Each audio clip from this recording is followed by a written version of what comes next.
নমস্কার, নিউজ 18 বাংলা স্বাগত। News room live নিয়ে আপনাদের সঙ্গে রয়েছি আমি শর্মিষ্ঠা। আগামীকাল রায়গঞ্জে প্রধানমন্ত্রী নরেন্দ্র মোদীর সভা রয়েছে, কিন্তু তার থেকে কয়েক কিলোমিটার দূরে বালুরঘাট, সেই বালুরঘাটে একটা নতুন বিতর্ক দেখা দিয়েছে, যে বিতর্কের কেন্দ্রে বিজেপি প্রার্থী সুকান্ত মজুমদার। রেলের অনুষ্ঠানে বিতর্ক। বালুরঘাট থেকে দিল্লি নতুন ট্রেন চালু হলো, সেই ট্রেন চালুর যে অনুষ্ঠান, সেই ট্রেন চালুর অনুষ্ঠানে বিজেপি প্রার্থী সুকান্ত মজুমদারকে দেখা যাচ্ছে। কিন্তু হ্যাঁ, কোথাও বলা হচ্ছে এই ট্রেন চালুর যে অনুষ্ঠান তার কিন্তু রেলের পক্ষ থেকে নাকি আয়োজন করা হয়নি, কিন্তু রেলের কর্তাদের দেখা যাচ্ছে এবং সেখানে বিজেপি প্রার্থী সুকান্ত মজুমদারকেও দেখা যাচ্ছে। সেই নিয়েই ইতিমধ্যে প্রশ্ন তুলতে শুরু করে দিয়েছেন বিজেপি বিরোধী রাজনৈতিক দলগুলি, বিশেষ করে তৃণমূল কংগ্রেস। আমার কাছে আমাদের সঙ্গে রয়েছে প্রতিনিধি অনুপ সান্যাল। অনুপ, আমার একটা তাহলে স্পেসিফিক প্রশ্ন, রেলের পক্ষ থেকে যদি কোনো আনুষ্ঠানিক উদ্বোধনী নাই করা হয়, তাহলে রেলের কর্তারা রয়েছেন এবং আমরা জানি নির্বাচনী বিধি চালু হয়ে গেছে, সেখানে বিজেপি প্রার্থী সুকান্ত মজুমদার কি করে উপস্থিত থাকেন? তৃণমূল কি বলছে?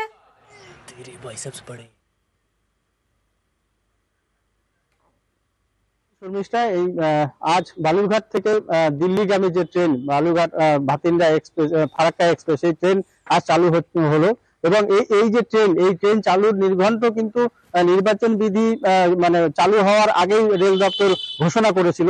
এবং আজ যে ট্রেন বিকেল 5টায় বালুরঘাট স্টেশন থেকে চালু হলো, সেখানে দেখা গেল বিজেপির যে বর্তমান প্রার্থী সুকান্ত মজুমদার তিনি সেখানে যান এবং সেখানে তিনি গিয়ে সেখানে ট্রেন যখন ছাড়ে সেখানে ফুলও ছিটান। তিনি যেটা দাবি করছেন যে তারা ট্রেন দেখতে এসেছিলেন এখানে এবং এখানে যারা ট্রেনে করে যাচ্ছেন তাদের উদ্দেশ্যে তারা এই অভ্যর্থনার জন্য ফুল ছিটিয়েছে। আমরা শুনিনি সুকান্ত মজুমদার তিনি ঠিক কি বলছেন তার এই অনুষ্ঠানে উপস্থিত থাকা নিয়ে যখন বিতর্ক তৈরি হয়েছে।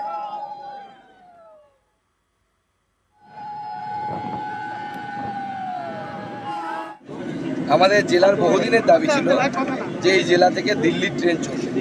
আজকে সেই দাবি পূরণ হচ্ছে।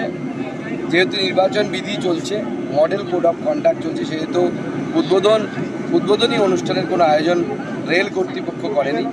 আমরা এই ট্রেন পেয়ে অত্যন্ত খুশি। তৃণমূল তো কটাক্ষ ছাড়া আর কিছু করতে পারবে না। কোনো অসুবিধা নেই, অভিযোগ করতে পারে, কোনো অসুবিধা নেই। ওয়েলকাম। দিল্লি কিভাবে ট্রেনে যেতে হয়, চান্স তো পাবেন না, যাবে তো সুকান্ত মজুমদার।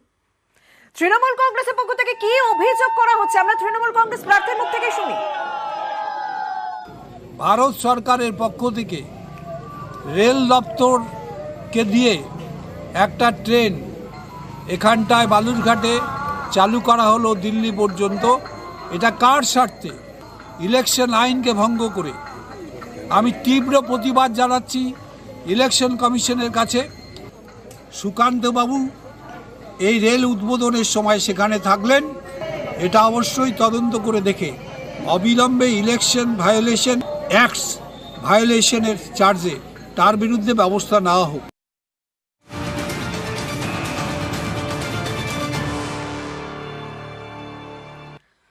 আমাদের সঙ্গে আমাদের অবশ্যই স্বাভাবিকভাবে তৃণমূল কংগ্রেসের পক্ষ থেকে যে বিষয়টা উঠে আসছে যে নির্বাচনী বিধি কি তাহলে কোথাও লঙ্ঘন হচ্ছে। আমাদের প্রতিনিধি মৈত্রী আমাদের সঙ্গে রয়েছে। মৈত্রী, একটা অনুষ্ঠান, নতুন ট্রেন চালু হচ্ছে বালুরঘাট থেকে দিল্লি, জানি আমরা নির্বাচন বিধি চালু হয়ে গেছে, সেখানে সুকান্ত মজুমদারের উপস্থিতি, এটা কি কোথাও বিধি লঙ্ঘন হচ্ছে?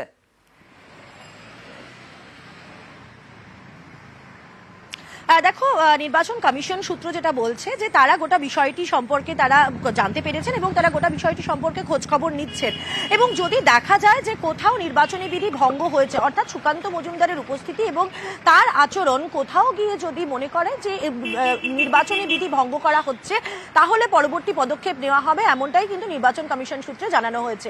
শর্মিষ্ঠা, একদম অবশ্যই বিষয়টি ইতিমধ্যেই দেখা হচ্ছে। নির্বাচন কমিশন তারা কিন্তু বিষয়টি ইতিমধ্যেই তারা তদন্ত করে দেখবে, কারণ যদি অভিযোগ জমা পড়ে তখন অবশ্যই তারা বিষয়টা দেখবেন।